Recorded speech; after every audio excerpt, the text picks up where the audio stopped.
prochaine, pas demain, mais l'autre d'après, avec mardi. Alors que ça puisse se produire avant. Mais le Seigneur est ici. Dans les prochaines semaines aussi, dans cette congé de paternité, on va prendre quelques semaines. Et on va avoir notre frère Rénal qui va apporter la parole encore. On a aussi Louis Bourque, le directeur général de notre association. Aussi mon beau-père. Alors, les petits contacts, je viens de réfléchir, on s'est mis à Anne-Mort, il va venir à la fin du mois autour du 21. Notre frère Frank Dunlop aussi va venir apporter la parole. Prions pour lui, il a perdu son frère vendredi ou jeudi dernier, jeudi ou vendredi matin. Alors, il est parti pour le week-end en Ontario, il va prendre ça avec la famille, il allait visiter aussi une église partenaire pour son ministère. Alors, que le Seigneur va aussi accompagner notre frère Frank Dunlop et Wally. Autant sur la route, d'aller jusque dans les contrées anglophones de l'Ontario pour la sécurité, mais pour ce temps aussi de deuil avec la perte de son frère. Pour ça, j'ai invité son frère Rénal à porter la parole et lui souhaiter un bon moment à la fin.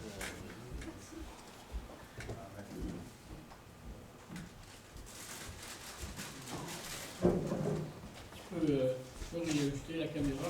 Ouais, c'est ça. J'ai rapproché l'image. Tu as rapproché l'image. Pas trop, parce que...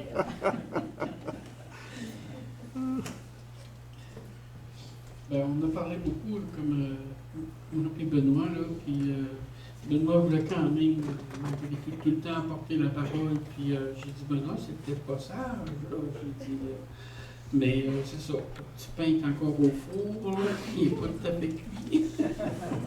Fait que, c'est ça. Je vais vous inviter à tourner dans Luc au chapitre 4. Vous baissez un petit peu, juste un petit peu vos micros, s'il te plaît. Et, dans Luc au chapitre 4, ben là, pourquoi est-ce qu'on prêche dans Luc, là? Parce qu'on a commencé une série dans Luc. C'est pas trop compliqué. Puis vous avez vu qu'on a fait ensemble l'introduction, et puis on a passé à travers cette introduction-là. Et puis la semaine passée, Benoît nous a présenté le chapitre 3 de Luc, un petit peu là. Chapitre 3 qui parlait de la prédication de Jean-Baptiste. Mais on a sauté par-dessus chapitre 2. Ça, c'est bien intentionnellement. C'est parce qu'on veut le reprendre au temps des fêtes. Puis, qui parle dans le sens. Et là, aujourd'hui, là, on va parler d'une chose qui, enfin, moi, j'ai trouvé ça tellement bénissant de me préparer pour ça. Au chapitre 4, on voit la tentation du Seigneur. Après que le Seigneur a été baptisé, et puis l'Esprit de Dieu l'a amené au désert, et pour l'éprouver. OK. Vous allez voir que c'est vraiment beaucoup, un très bon, un contexte extraordinaire. Alors, je vais lire avec vous Luc au chapitre 4, et puis Luc au chapitre 4, et on va lire ensemble les 13 premiers versets.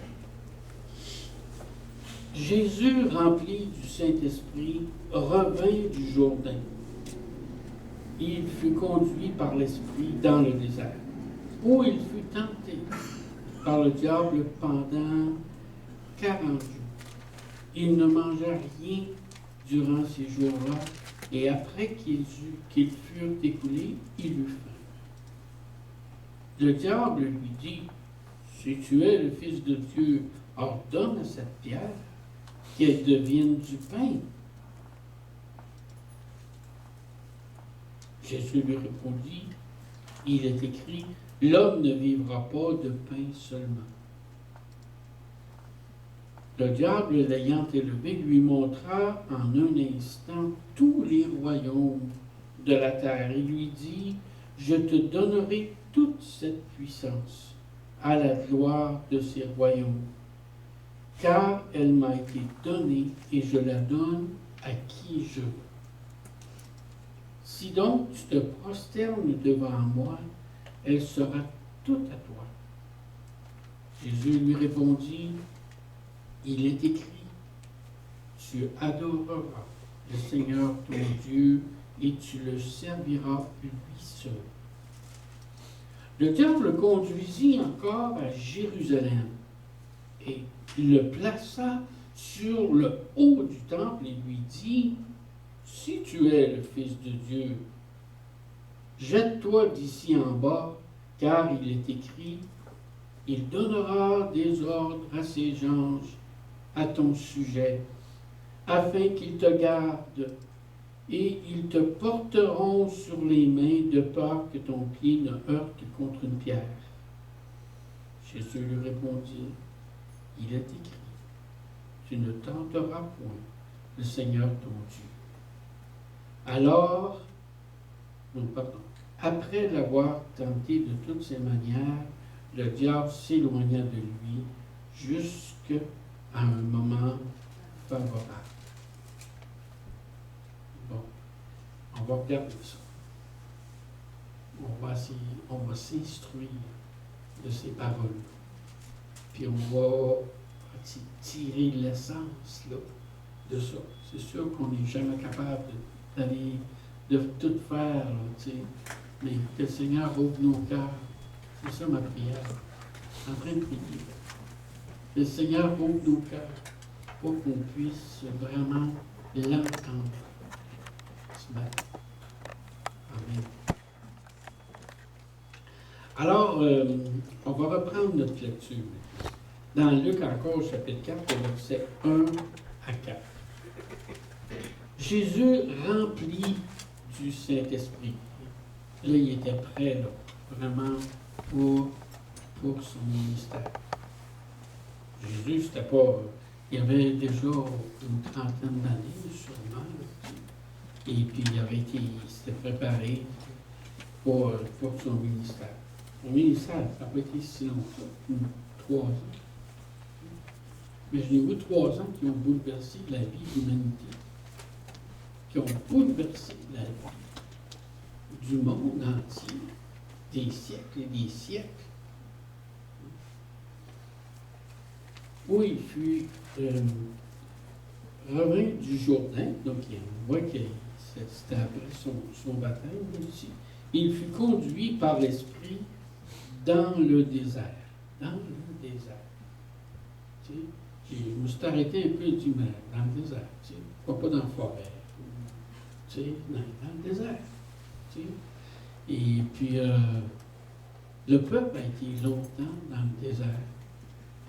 Et puis, Moïse, après être parti d'Égypte, après s'être enfui d'Égypte, il était aussi dans le désert. Pourquoi dans le désert? Pour être justement être seul. Être seul et être capable vraiment d'avoir un temps particulier avec Dieu. Mais le diable l'attendait.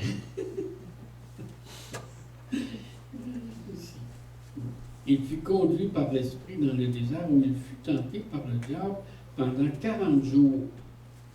Là, on voit que les tentations qui viennent, mais c'est après, on dirait, à la fin de ces 40 jours. Mais la Bible nous dit ici qu'il a été tenté pendant 40 jours. Imaginez-vous, moi je ne sais pas, là, peut-être que c'est beaucoup plus que toutes les tentations ici qu'on voit, parce que ces tentations-là résument en somme tout ce qu'il y a eu à vivre. En fait. Mais pendant 40 jours, être tenté par le diable. C'est quelque chose. Hein? Il ne mangea rien durant ces jours-là, et après qu'ils furent écoulés, il eut faim. Ouais, c'est ça. Fait que là, vous savez, c'est tout le temps dans des moments là, vraiment de faiblesse. L'ennemi, là, il sait là, qu'on est faible. Tu sais? Moi, je sais que personnellement, là, quand je suis fatigué, là, il faut que je fasse attention. Il faut que je fasse attention parce que je suis vulnérable. Vous voyez? Beaucoup plus vulnérable. Tu sais? Fait que là, quand Jésus a eu faim, c'est là que Satan s'est approché de lui. dans un moment de faiblesse, dans un moment de vulnérabilité. 40 jours. On va juste regarder un peu 40 jours. Pourquoi 40 jours? C'est drôle, 40 jours. Tu sais? Avez-vous déjà entendu parler de 40 jours dans la Bible?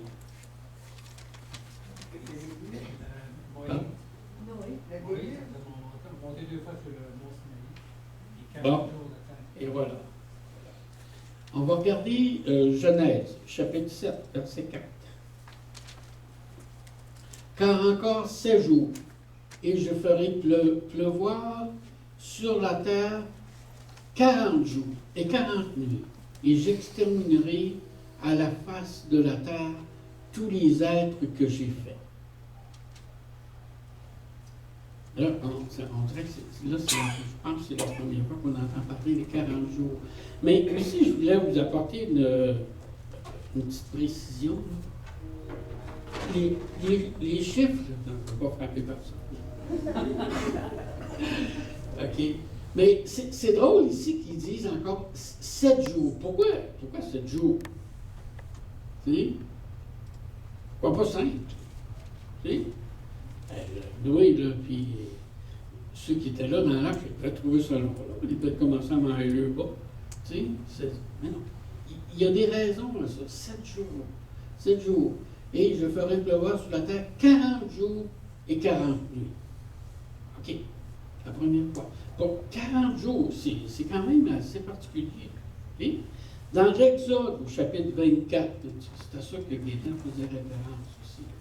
C'est dans l'Exode, au chapitre 24, verset 18, ça dit « Moïse entra au milieu de la nuée et il monta sur la montagne. » Là, on n'a pas regardé le contexte de ça, mais quand l'Éternel avait descendu sur la montagne, tout le peuple était rassemblé là, autour de la montagne.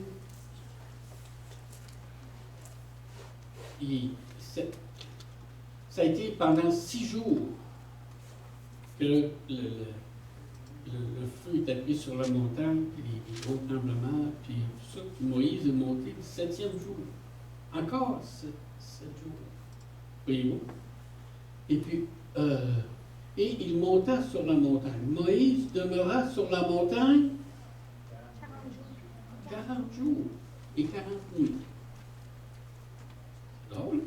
Okay. Dans un roi, celle-là est bonne. Elles sont toutes bonnes, non? Mais dans un roi, chapitre 19, le verset 8. Bon, là, on parle de Élie le prophète. Il y en a différents Élie là, dans la Bible qu'on voit là. Mais Élie le prophète, il venait de faire un grand ménage sur le mont Carmel. Et puis, il y avait eu une grande confrontation entre lui et tous les prophètes de Baal. Et puis, c'était à la fin de... Il n'y avait pas plu pendant combien de temps? 3 ans et demi.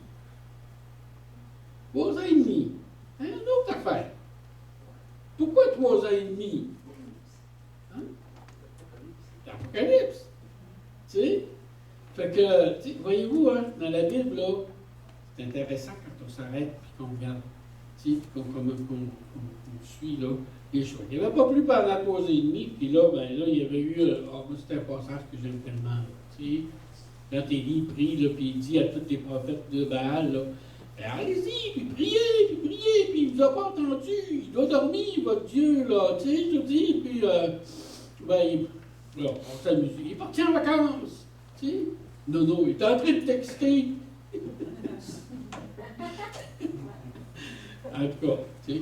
Et puis, là, lui, il a fait inonder le feu, inonder tout le bûcher, puis tout ça. Puis quand le feu d'Éternel est descendu, vous lirez ce passage-là, dans 1 Roi, chapitre 18-19. Quand le feu est descendu, là, il n'a pas juste brûlé le bûcher, il a tout brûlé les roches, il a tout brûlé, tout a disparu. La puissance de Dieu. Amen. faut faire attention. Fait qu'il se leva, puis là, ben là, il s'est poussé parce que là, sa tête avait été mise à prix. Tu sais? Jézabel, elle lui avait dit, toi, là, elle dit, demain, si je t'ai pas fait ce que tu as fait aux autres, ben, ça. Fait que là, il s'est poussé. Et puis, il se leva, mangea et but, et avec la force que lui donna cette nourriture, il marcha 40 jours et 40 nuits jusqu'à la montagne de Dieu. Bon.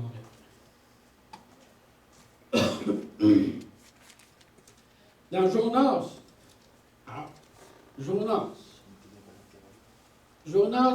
fit d'abord, Jonas, vous connaissez l'histoire, hein? Bon, il ne voulait pas, Dieu il avait dit, va à Nénive, puis va annoncer mon jugement à Nénive, mais Nénive,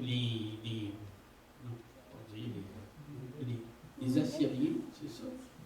Et puis, les Assyriens, c'était les grands chums du peuple d'Israël, ça. Pas vraiment. Mais pas partout. C'était les pires ennemis qu'il n'y avait pas. Puis là, Dieu dit, vas-y, va leur annoncer. Tu sais, que je vais les juger s'ils ne se repentent pas, et tout ça. Il ne voulait pas partout. Il ne voulait pas pantoute que les Assyriens soient sauvés. Il voulait qu'ils soient détruits. Tu sais, il y aurait bien mieux qui dit, va leur annoncer que je vais les détruire, là. Tu sais, puis que je vais les effacer de sa terre, mais non, c'est pas ça. Fait que Jonas, vous savez, il s'est poussé. Et puis là, quand il est arrivé dans le... Je vois vite dans l'histoire, là. Puis quand il est arrivé dans le fond de l'eau, là, il y a un gros sous-marin qui a passé. Elle saute 3 jours. Bon, 3 jours dans le ventre du poisson. Dans le ventre du poisson. Et puis, je sais pas, je sais rien de ça. Fait que 3 jours là-dedans, puis là, après ça, le poisson l'a vomi. Et puis, là, il s'est en allé à Nénive, puis là, il a projeté une grande ville, Nénive. Une très grande ville, là. Et puis, il a pris une ville de une journée de marche. Il criait et il disait encore 40 jours. Et Nénive, ça est détruite. Encore 40 jours. Hein? Ça fait que c'est ça. Et puis, Jésus, quand il a été tenté, combien de temps? D'accord. Donc, il a été tenté 40 jours. Aussi. Durant ces jours, il fut tenté par le diable pendant 40 jours. Il ne mangea rien. Une autre séquence aussi de 40, c'est 40 années. Dans le désert, encore. Dans le désert. Hein? On va regarder dans Luc, là, c'est pas là. Non, c'est dans Deutéronome. C'est ça? Dans Deutéronome, chapitre 1. Vous observerez, chapitre 8, verset 1. Souviens-toi de tout le chemin que l'Éternel, ton Dieu, a fait. Ça, le Deutéronome, là, Deutéronome, c'est 2 fois les nombres. C'est comme une répétition de ce qui s'est passé. C'est comme si Moïse faisait une récapitulation de tout ce qui s'était passé, de la loi, tout ça. Et puis avant d'entrer dans la terre promise, là. Et puis là, Moïse dit au peuple, souviens-toi de tout le chemin que l'Éternel, ton Dieu, t'a fait faire pendant ces 40 ans dans le désert, afin de t'humilier et de t'éprouver. Gaston en parlait afin de t'éprouver pour savoir quelles étaient les dispositions de ton cœur. C'est pas rien, là, quand Dieu nous éprouve, puis qu'il nous humilie, c'est pour nous permettre de voir ce qu'on a dans le fond de notre cœur, tu sais, les dispositions de ton cœur, et si tu garderais ou non ces commandements. 40 années dans le désert. En tout cas, je ne sais pas, je n'ai pas eu le temps de m'arrêter assez encore pour comprendre, mais c'est pourquoi 40 jours, mais ça revient. Vous le voyez-vous là? Ça revient à travers l'Écriture. Jésus a été tenté pendant 40 jours. Le peuple a été 40 années dans le désert. Dieu avait annoncé le jugement du déluge. Ben, il n'y a plus les abîmes, il n'y a plus les abîmes se sont ouverts pendant 40 jours, 40 nuits. Tu sais, l'Exode, Moïse a été 40 jours. Là, j'ai un blanc de mémoire. Est-ce qu'il a été 2 fois 40 jours? Mais la deuxième fois, il est remonté. 2 fois 40 jours. Imaginez. Et puis dans Roi, justement, Élie a marché 40 jours. Et puis, voyez-vous, il y a des choses intéressantes à s'arrêter et à réfléchir dans l'Écriture. Tu sais, 7 jours, 6 jours, 3 jours. Tu sais, 3 jours. Tu sais, il y a des choses intéressantes à réfléchir et à prier là-dessus. Bon, on va regarder la première tentation de Jésus. Il y a 3 tentations ici qui nous sont données. Vous allez voir que c'est intéressant. Pourquoi? 3, encore 3 tentations. Une autre 3. Bon, la première tentation, verset 3 et verset 4. Le diable lui dit, si tu es le Fils de Dieu. Je dirais que là, même, déjà là, c'est une tentation. Tu sais? Mais en doute la divinité, sa divinité. Si tu es le Fils de Dieu, ordonne à ces pierres qu'elles deviennent du pain. Hein? Puis, regardez la réponse que Jésus lui a apportée. Puis, où est-ce qu'elle est, cette réponse-là? Elle est dans le Deutéronome, au chapitre 8. Puis, on va lire les versets 1 à 3. Dans le Deutéronome, au chapitre 8. Okay. Vous observerez et vous mettrez en pratique tous les commandements que je vous ai prescrits aujourd'hui, afin que vous viviez. J'aimerais juste que vous arrêtiez là. Arrêtez vos cellulaires. Arrêtez vos télévisions. Arrêtons nos autos. Arrêtons-nous. Puis, gardons la parole ensemble. Vous observerez et vous mettrez en pratique tous les commandements que je vous prescris aujourd'hui. Seigneur, parle.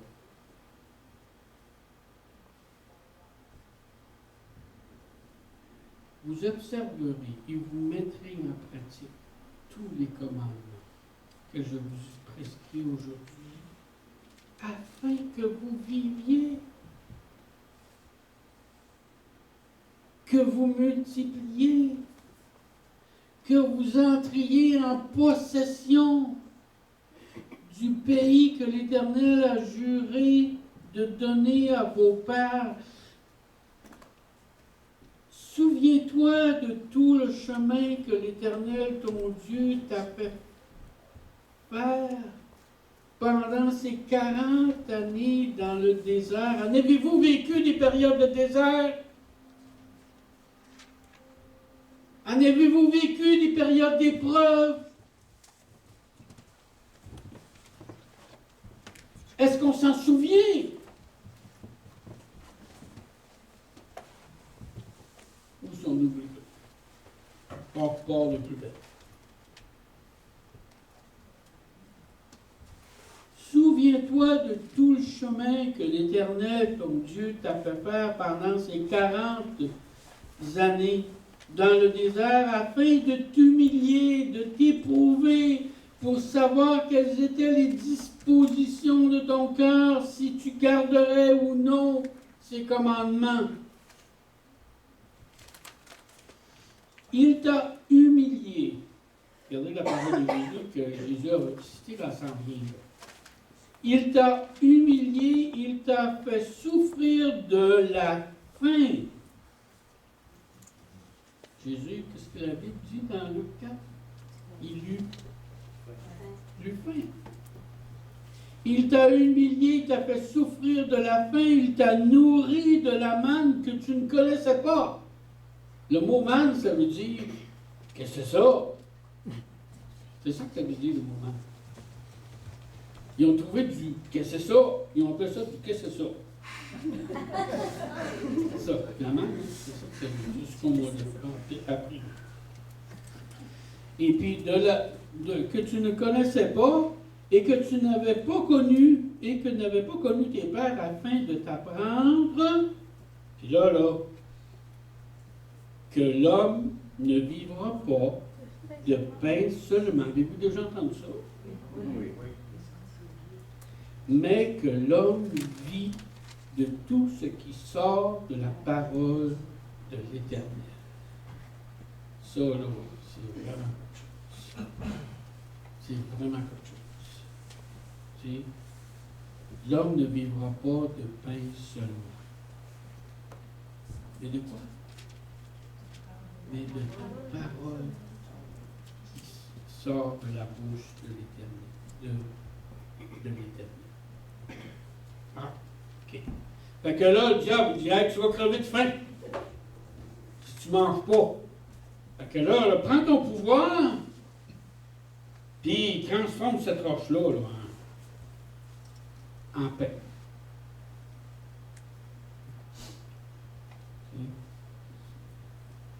Dis donc, dis-moi, ma nourriture, c'est de suivre ta parole. Vous allez voir pourquoi.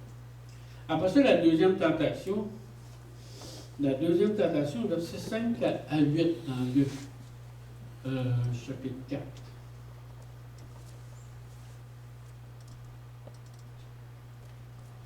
Le diable conduisit, c'est ça, chapitre 4, puis verset 5 à 8, hein, c'est ça, oui. Le diable ayant enlevé lui montra en un instant tous les royaumes de la terre. Et moi, je pense que c'est pas juste aussi, ça c'est mon avis, là. C'est juste mon avis. Mais je pense que ça vaut la peine quand même. Tous les royaumes de la terre, moi je pense que c'est pas juste ceux qui étaient là, présents à ce moment-là, mais c'était peut-être aussi tous les royaumes aussi de tous les siècles. Tu sais? Fait que, il a vu les gros bateaux des armateurs grecs, puis il a vu toute la richesse de Rockefeller, puis il a vu toutes les... Nommez-les, tu sais, je dis, c'est tous les pays, les Émirats unis, toute la puissance du pétrole. Encore, il a tout vu ça, tu sais. Et puis la gloire de tous ces royaumes, car elle m'a été donnée, et je la donne à qui je veux. Oui, Satan, c'est lui qui est le boss. C'est bon, hein? Okay. Si donc, tu te prosternes devant moi, elle sera toute à toi. Et quelle est la réponse que le Seigneur lui a donnée dans Deutéronome? Cette fois-là, on va aller au chapitre 6. C'est drôle, hein?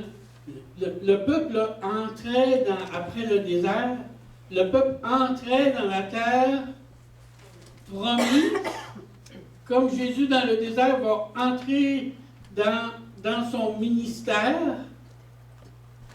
Fait que Jésus semblerait, en tout cas, avait cette pensée-là dans sa tête, dans son cœur. Et il répond, Il répond à Satan, chapitre 6, versets 13 et 14. Tu craindras l'Éternel ton Dieu, et tu le serviras, et tu jureras par son nom. Hein, y a-t-il une autre version? Vous n'irez point après d'autres dieux,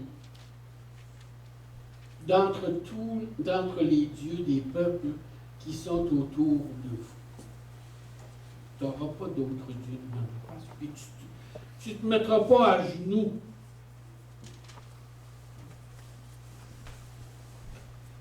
On va en reparler.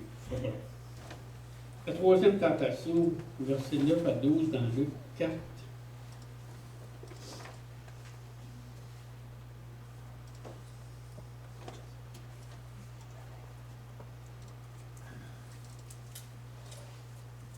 Le diable conduisit encore à Jérusalem. C'est une belle extraordinaire, ça. En pas fini de nous épater. Il le plaça sur le haut du temple. C'était haut, là. Puis, il lui dit, si tu es le Fils de Dieu, jette-toi en bas, car il est écrit, puis il cite le psaume 91. Il donnera ses ordres à ses anges à ton sujet afin qu'ils te gardent. Ils te porteront sur les mains de peur que ton pied ne heurte contre une pierre. Jésus lui répondit, tu ne tenteras point le Seigneur ton Dieu. Il a répondu ça, puis regardez dans Deutéronome, au chapitre 6, les versets 13 à 19. Et là, le contexte, c'était que le peuple sortait du désert, ils vont entrer dans la terre de Canaan, Dieu va leur donner des victoires, puis là, ils vont être vraiment tentés là, par tout ce qu'ils vont avoir comme ça, qui va leur être donné quasiment tout dans le bec. Tu craindras l'Éternel, ton Dieu, tu le serviras et tu jureras par son nom. Vous n'irez point après d'autres dieux d'entre les dieux des peuples qui sont autour de vous. Car l'Éternel, ton Dieu, est un Dieu jaloux au milieu de toi. Dieu, là, c'est notre cœur, il va avoir notre cœur. C'est une relation d'amour qu'on a avec le Seigneur.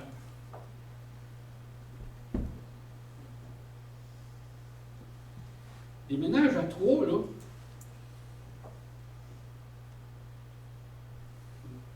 vous auriez eu ça?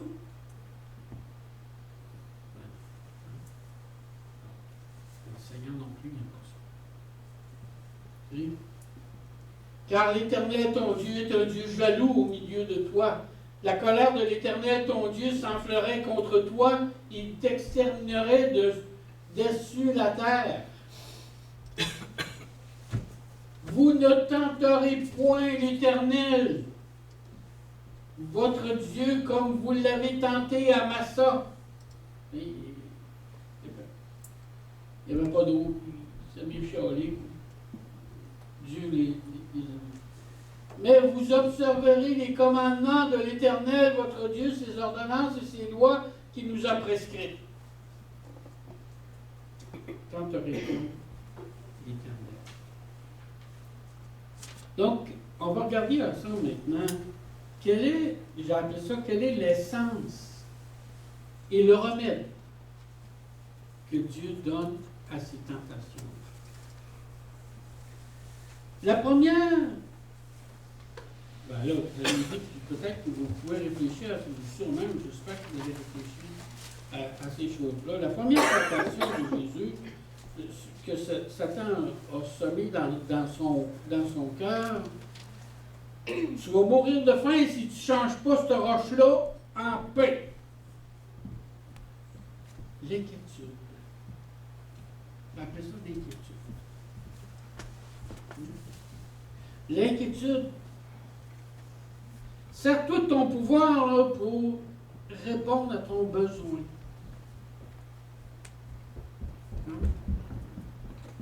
Puis à l'inquiétude, qu'est-ce que le Seigneur a répondu?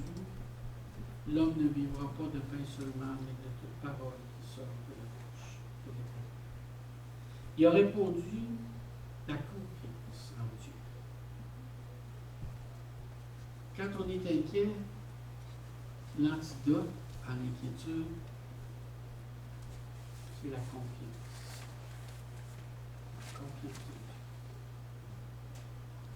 La deuxième, quand il a montré tous les pouvoirs, puis tous les royaumes, puis toutes les richesses du monde, ben, la grande tentation, c'était la convoitise. Et même aujourd'hui, là, on nous dit là, qu'il y a des gens qui sont tellement riches aujourd'hui. Là. Oh, vous le savez comme moi, là, on voit qu'il y a tellement de gens qui sont si riches là, qui possèdent quasiment plus que le reste du monde. Hein. Et puis, ben, ce qu'ils veulent finalement, c'est même plus la convoitise, l'argent, ils n'auront jamais. C'est le pouvoir. Le pouvoir. Mais là, le Satan, il a montré ça. Tu vas avoir le pouvoir. Tu vas avoir toutes ces richesses-là. Et à la convoitise, qu'est-ce que le Seigneur a répondu? Comment on peut y répondre? Je dirais par le contentement. On l'a lu dans Deutéronome chapitre 6. Quand tu vas rentrer dans le pays, là, puis que tu vas avoir des citernes qui n'ont pas été creusées par toi, que tu vas avoir des villes toutes bâties, que tu vas avoir toutes sortes de choses, garde ton cœur. Garde ton cœur. Oublie pas que c'est moi qui... Oublie pas que je t'ai sorti d'Égypte, là, puis que tu étais esclave. Vous autres aussi, là, quand on nous fait miroiter la convoitise, puis qu'il y a beaucoup de choses qui peuvent arriver dans notre vie, gardons nos cœurs attachés au Seigneur. Hein? À la convoitise, on répond par le contentement. Quand il y a... Et puis quand il a voulu tenter Dieu, quand il a voulu tenter le Seigneur, moi je dirais que c'est de l'orgueil. De l'orgueil. Comment est-ce qu'on répond à l'orgueil? Par l'humilité. Dieu résiste, mais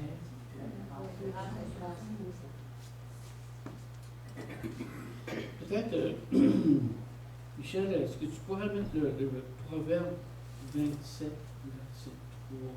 verset 23? Non, c'est-tu 27 ou 29? 29. L'orgueil d'un homme l'abaisse, mais celui qui est humble d'esprit tient à toi. Donc, le temps s'en va. On va lire ensemble le Deutéronome chapitre 6, versets 5 à 21 comme conclusion du message. Puis, j'ai demandé à Michel de faire jouer une petite musique là, pendant ce temps-là, mais j'ai demandé à Michel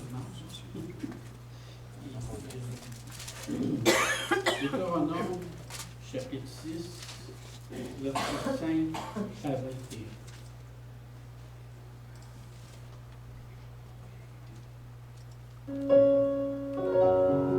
Voilà, pas trop fort parce qu'il faut que je parle. Tu aimeras l'Éternel, ton Dieu, de tout ton cœur sais pas si tu peux la mettre à l'écran aussi. Chapitre 6, verset 5, dans Deutéronome. Tu aimeras l'Éternel, ton Dieu, de tout ton cœur, de toute ton âme, de toute ta force. Et quel est le plus grand commandement? Tu aimeras le Seigneur ton Dieu. Voyez-vous comment est-ce que Jésus il était là, dans Deutéronome? Et ces commandements que je te donne aujourd'hui seront dans ton cœur. C'est pas pour rien que le Seigneur nous donne des directives, des commandements. Il veut qu'on les mette où, là? On ne s'en bat pas, qu'on ne l'écoute plus. Non, qu'on les mette dans notre cœur. C'est ce qu'on aime le plus. Tu les inculqueras à tes enfants. Ben non, voyons donc. Ouais. Ils vont choisir par eux-mêmes quand ils vont être vieux. Ils vont choisir quoi? Tu les inculqueras à tes enfants. Et tu en parleras quand tu seras dans ta maison, quand tu iras en voyage, quand tu te coucheras et quand tu te lèveras. Tu les liras comme un signe sur tes mains. Tout ce que tu vas faire, là, c'est en fonction de ce que le Seigneur te demande de dire. Ils seront comme des frontaux entre tes yeux. Tu les écriras sur les poteaux de ta maison et sur tes portes. Comment est-ce qu'on aime ça entrer dans la maison chez les chrétiens pour voir des versets bibliques, c'est vu. Hein? Des belles écritures. Moi, quand je me suis converti, j'avais un restaurant. J'ai rempli assez les allopolis, les photopolis par des traités de l'Évangile. Le monde capotait. J'avais tout repeinturé, blanc et bleu, puis j'avais mis des versets bibliques partout sur les murs. Les gens ils disent, va faire faillite. Je n'ai pas fait faillite. J'ai vendu mon restaurant par la grâce de Dieu, avec profit. Le Seigneur est fidèle. L'Éternel, ton Dieu, au verset 10, te fera entrer dans le pays qu'il a juré à tes pères, à Abraham, à Isaac, à Jacob. Dieu tient ses promesses de te donner. Tu posséderas de grandes et bonnes villes que tu n'as point bâties, des maisons qui sont pleines et toutes sortes de biens que tu n'as point remplis, des citernes creusées que tu n'as point creusées, des vignes et des oliviers que tu n'as point plantés. Ils ont tout cuit dans le bec. Lorsque tu mangeras et te rassasieras, garde-toi d'oublier qui t'a fait sortir du pays d'Égypte, de la maison de servitude. Hein, comment est-ce que le Seigneur est venu nous chercher? Comment témoignage qu'on entend de dire « J'étais dans le fond du baril ». C'est là que le Seigneur est venu nous chercher. Et tu craindras l'Éternel, ton Dieu, tu le serviras et tu jureras par son nom. Vous n'irez point après d'autres dieux, d'après les dieux des peuples qui sont autour de toi. Car l'Éternel, ton Dieu, est un Dieu jaloux au milieu de toi. La colère de l'Éternel, ton Dieu, s'enflerait, meurrait contre toi et t'exterminerait sur la terre. Vous ne tenterez point l'Éternel, votre Dieu, comme vous l'avez tenté à Massa. Vous observerez les commandements de l'Éternel, votre Dieu, ses ordonnances et ses lois qu'il vous a prescrites. Tu feras ce qui est droit et ce qui est bien aux yeux de l'Éternel, afin